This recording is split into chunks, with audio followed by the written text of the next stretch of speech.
যে গরুর মাংসগুলো একদম রান্না হয়ে গেছে, ভাজা ভাজা হয়ে গেছে। এগুলো গরুর মাংস দিয়ে নুডলস। গরুর মাংস যারা যারা এখনো রান্না করেন না, একবার হলো নুডলসটা রান্না করব হচ্ছে গরুর মাংস দিয়ে। রেসিপিটা আপনাদের সাথে শেয়ার করব, দেখতে থাকেন। আমি এখানে পানির মধ্যে একটু আলু সিদ্ধ দিয়ে দিলাম। আজকের নুডলসটা একদম স্পেশাল একটা নুডলস হবে। ছোটবেলায় এই নুডলসটা অনেক খেয়েছি। প্রথমে আমি আলুটা সিদ্ধ দিয়ে দিলাম। এখন হচ্ছে আমি নুডলসগুলো সিদ্ধ হওয়ার জন্য দিয়ে দিব। আর গরুর মাংস দিয়ে কে কে নুডলস রান্না করে খেয়েছেন অবশ্যই কমেন্টে বলবেন। আর আমি তো খেয়েছি, যদি না খেয়ে থাকেন তাহলে একবার হলো এই রেসিপিটা দেখে ট্রাই করবেন। তো আমি এখানে নুডলসগুলো সিদ্ধ করে নিই। নুডলসগুলো রান্না হয়ে গেছে আমার, রান্না বলতে সিদ্ধ হয়ে গেছে। এগুলাকে 5 মিনিট সিদ্ধ করে নিয়েছি। এখন এগুলাকে নামিয়ে নিব। নামিয়ে পানিটা জড়িয়ে তারপর আবার ঠান্ডা পানি দিয়ে ধুয়ে নিব।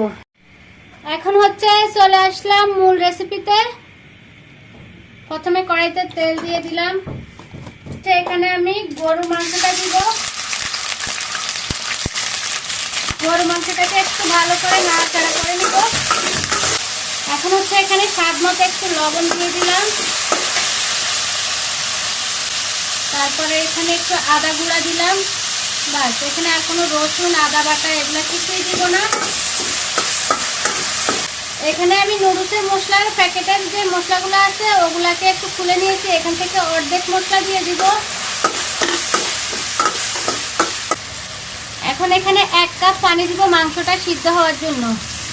বেশি পানির প্রয়োজন নাই, যেহেতু মাংসগুলো আমরা ছোট ছোট করে কাটছি। তো 1 কাপ পানি দিয়ে দিলাম। এখন এই মাংসটা সিদ্ধ হতে দিলাম। গরুর মাংসটাকে ভালো করে নাড়াচাড়া করে এটাকে রান্না করে নিচ্ছি। এটা প্রায় সিদ্ধ হয়ে আসছে। এখন পানিটা শুকিয়ে নিব। এই যে গরুর মাংসগুলো একদম রান্না হয়ে গেছে, ভাজা ভাজা হয়ে গেছে। এগুলো থেকে অনেক তেল উঠছে। এখন হচ্ছে এর মধ্যে আমি মশলা দিব। প্রথমে পেঁয়াজ আর কাঁচামরিচটা দিয়ে দিলাম। পেঁয়াজ কাঁচামরিচ, তারপরে হচ্ছে মটরশুঁটি। এগুলো আমার ফ্রোজেন করা মটরশুঁটি। তো এই তো এখন মটরশুঁটি আর হচ্ছে পেঁয়াজ কাঁচামরিচ সবগুলোকে মাংসের সাথে ভালো করে মিক্স করে নিচ্ছি।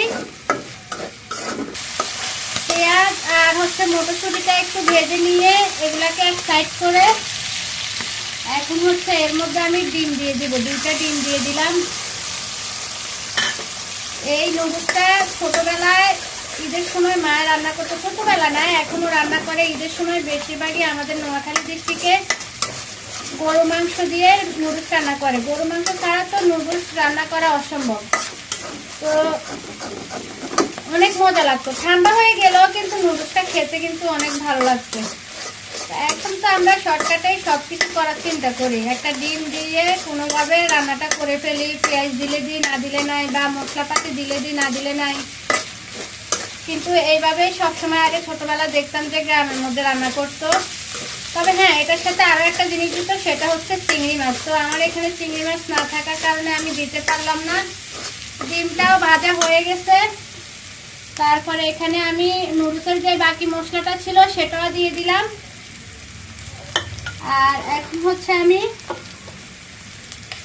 টমেটো দিব। এই টমেটোটাও আমার ফ্রোজেন করা। এগুলাকেও এখন আমি ভালো করে আবার একটু মিক্স করে নিব।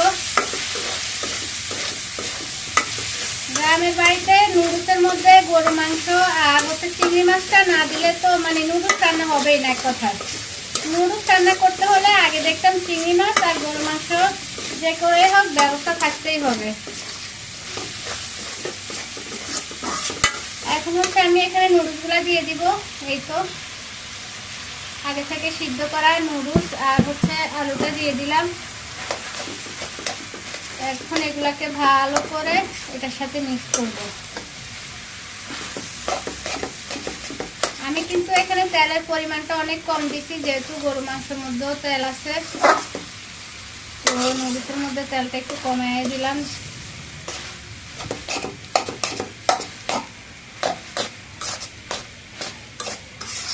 এখানে আপনারা চাইলে যে কোনো সস অ্যাড করতে পারেন, যেমন টমেটো সস কিংবা সয়া সস। এগুলো তো আমি এগুলো দিব না, কারণ আমি চাচ্ছি একদম আমার গ্রামের যেভাবে রান্না করা হতো ঠিক ওইভাবে রান্না করতে, কারণ আমি ঈদের দিন রান্না করছি এইভাবে নুডলসটা, অনেক মজা হয়েছে, বাসার সবাই খেয়েছে।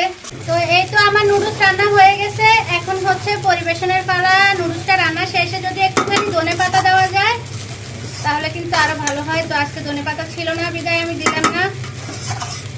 এখন হচ্ছে নুডলসটা পরিবেশন করবো। আমার নুডলসটা রেডি, পরিবেশন করা হয়ে গেছে। এখন হচ্ছে খেতে দিব সবাইকে, দেখি সবাই খেয়ে কি বলে। আয়ান দেখো কি আনছি, মজাদার নুডলস। আজকে আমি গরুর মাংস দিয়ে নুডলস রান্না করছি, খেয়ে বলতে হবে কেমন হয়েছে। কি করে তুমি পড়াও প্রমি, আসো আমি খাই একটু।